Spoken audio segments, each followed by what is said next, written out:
বন্যার টাকা তারা চুরি করছে, হাসনা সার্ভিস সবাই। ওই যে দেশে মানে বন্যা হয়েছিল, বন্যার মধ্যে যে আমরা আমাদের মধ্যে যে পাবলিক টাকা দিয়েছিল, এই টাকা দিয়ে গেছে, এই টাকার হিসাব দিতে হবে। খালি কে ধরে হিসাব দিলে দুনিয়া সরকার হিসাব দিতে হবে। আসিফ ভাইয়া, আমাদের যে বন্যার যে টাকাগুলো দেওয়া হয়েছিল সেই টাকাগুলোর কি হিসেবে এখন পাবো তো কি? বন্যার টাকাগুলো কোথায়? টাকা চুক্তি দিয়ে ঢুকিয়ে দেবো।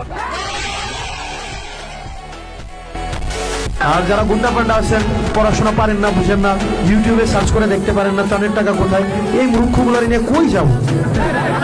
সে নাকি 35 বছর রাজনীতি করেছি, বাংলা রিডিং করতে পারে না, ইউটিউবে সার্চ করতে পারে না, মানে মানে বাংলা রিডিং করতে পারে না।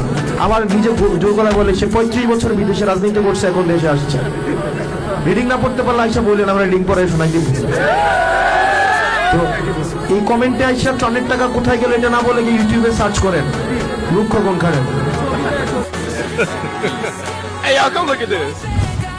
ঢাকা বিশ্ববিদ্যালয়ের টিএসসি অডিটোরিয়ামে এক সংবাদ সম্মেলনে বন্যার্তদের সহায়তায় ত্রাণ কার্যক্রমের পূর্ণাঙ্গ অডিট রিপোর্ট প্রকাশকালে এ তথ্য জানান সংগঠনটির সমন্বয়কেরা। এ সময় তারা জানান মোট উত্তোলন করা 11,69,84,000 টাকার মধ্যে বন্যা দুর্গতদের জন্য ব্যয় করা হয়েছে 1,78,33,000 টাকা। দুটি ব্যাংক অ্যাকাউন্টে জমা আছে 9,91,51,000 টাকা।